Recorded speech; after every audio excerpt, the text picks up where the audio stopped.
Hey y'all, it's Matt Taylor, and it's a new day, and that means a new vlog. Today's gonna be a really big day. It's finally warm enough for me to get out and sow my oats. Overnight, the ground warmed up to 8 degrees, so that's more than enough for me to get in there and get seeding. Doesn't look like it's gonna cool down anymore. We're really into late spring now, so I don't expect the ground's gonna get cooled off at all. Don't have to worry about any risk of frost, so I'm just gonna get out in the field and sow these oats. It's just a little bit after 6 o'clock in the morning, so I'm just getting underway for the day. But I did already get off to PV Mart. I filled up the fertilizer and seeds in the seeder, so I'm max capacity. Hopefully I can get this whole field done without needing to go and get more seed. But if I do, I can always call Jess. She can pick me up, bring me back to my place, and I can grab my truck and seed tender. It feels really good to be out in the field getting these oats in the ground. I was starting to get a little bit worried that I wasn't going to be able to get them planted in time for them to grow through the summer and be able to get harvested in the fall, but thankfully the weather did warm up and we got rid of all the snow. Everything is looking good now. Now the temperature today is supposed to get all the way up to 24 degrees. So if the soil will warm up to 10, which is just a couple extra degrees, then if I can get this field seeded this morning, I can get onto my other field and seed my soybeans this afternoon. And how perfect would that be if I could get both fields done in one day? But we'll just have to see what the weather does and if the soil does actually warm up enough for me to get to it. That would really be the best scenario, because if I could get my own field seeded today, get both of them done, then I could move back on to my custom work, get some more contracts done so that I'll have enough money to buy a sprayer so I could spread some fertilizer and herbicide later on down the line. So I just called my dad and was so excited to tell him that I'm out in my field, I'm seeding, I'm following in his footsteps. And he said, "Hey, Matt, did you even think to check the soil moisture content before you started seeding?" Dope. I didn't even think. I was just so excited to get out here. I didn't even think to look at the soil moisture content to see if it was okay to go out and seed. So thankfully, I bring my handy tool with me everywhere I go. My dad gave me one as another parting gift when I left the farm. He said every good farmer needs one of these things. So I pull out my hand tool and I just have to check the soil moisture content. As long as it's above 12%, we're good to go. No risk of the crops drying out. They should germinate fine as long as we're over that threshold. So I took my measurement and thank goodness. The soil's sitting at 55% moisture, so I am way above that 12% threshold and the crops have no risk of drying out. This also means that if I have time once I finish this field, I can definitely get out and do the soybeans, because neither of them will have any risk of failing their germination. So I'd better get back at it so I can get this field done.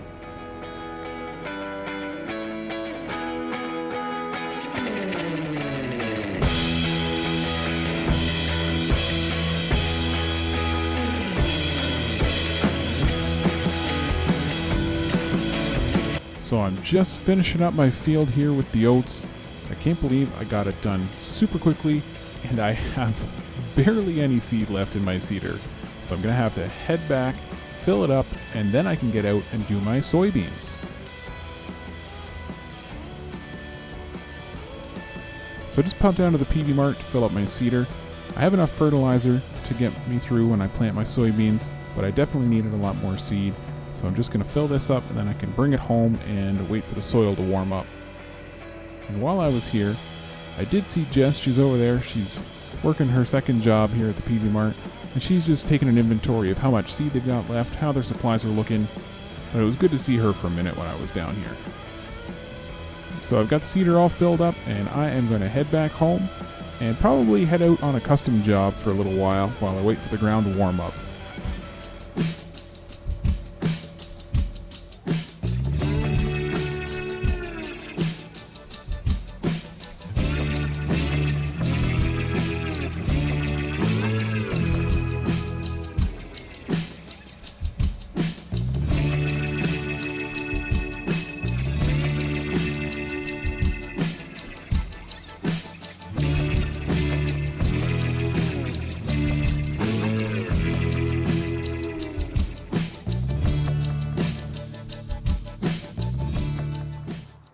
So I just got back home, got my seeder parked for now. I'm going to head out and at least start a fertilizing contract. And if I don't get it done, that's okay. I want to get out there and plant. So if the ground warms up, I'm going to stop doing the contract, go plant, and then I can always pick up the contract again later on.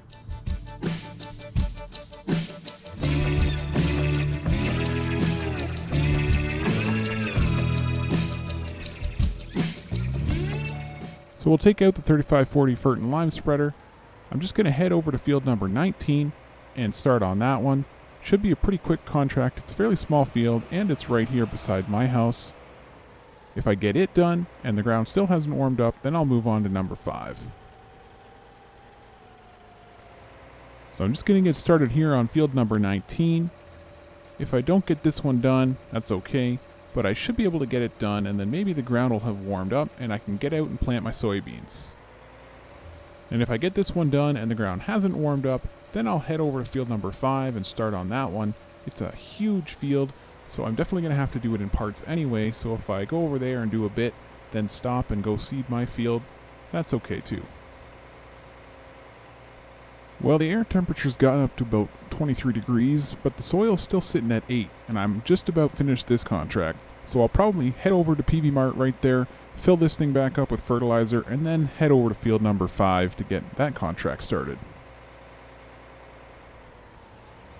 So I'm just getting over to field number 5 here, gonna get this job done like I said. I had to go to PV Mart, fill up that spreader. Cost me quite a bit, but you know what, this contract's gonna pay for it. So it's all good. So since I'm just out here killing time on the fertilizer spreader, figured why not show you a little bit more about how you track activities in Farm at Hand. So before I went over the crop planner and how you set up entering your activities and doing all of those things. And so here in the dashboard, obviously we've got the view that I showed you where you have the planting, application of fertilizer, planting of soybeans. So all the activities that I've entered in are there in the dashboard. And if you scroll down a little bit further, then you've got that little circle diagram that shows that right now I've seeded 0 out of 86 acres. Well, we know that's not true. I just seeded the oats this morning. That's all done. So I'm going to show you how you enter that in and how you keep track of your progress. So if you go into your overview, you see that nice clean snapshot of my oats and my soybeans. And right now, of course, it says I've seeded 0 acres for both of those. And so there's a couple ways to get into this view that I'm going to show you. You can either just tap on the activity in the dashboard, so I could just tap on that planting at field 4 activity and it would take me to the right spot. Or I can go to the overview and go to the oats and then tap on fields down at the bottom. And then that would bring me to field number 4 where it knows I'm going to be doing my planting of my oats. And then if I hit complete, it takes me to this little screen. So this is where you enter in all the information about completing that seeding. So we put in crop year, put in the seeded area, which is 49.18 acres, the size of field number 4. We put in the seed type, so that's just regular oats, the variety, GM Alberta Cheerio that I got from General Mills, and the soil condition. So soil moisture was about 55%, so that's pretty wet. Then we put in any treatment that we had on the seed, so no treatment on this. So nothing there. The treatment cost obviously is 0. The seeding rate was 157 pounds per acre. And then of course the seed cost, which is calculated based on your seeding rate and your cost of seed. And once you've got all that entered, you just hit that little red check mark in the top right hand corner and it gives you your completed view. And if you back out to your overview, 2020 crop year, you can see now for my oats, it shows that I have my planted area of 49.18 acres. Estimated production and the amount sold, we went over that before in a different vlog. But what I love about this is a very quick snapshot. You see here, planted area, 49 acres. I know that's all I'm planting in my oats this year. If I had multiple fields, then I would be able to see, okay, I know I'm planting, 200 acres of oats, but I've only got 50 acres planted. So I need to get out there and plant more of my oats. It's just a really quick way to take a look and know how much you have planted. And the same goes for the dashboard. So if we go back out there and we look, we see that circle diagram again. Now it has the amount I have seeded filled in. So I've got 49 out of my 86 acres seeded so far.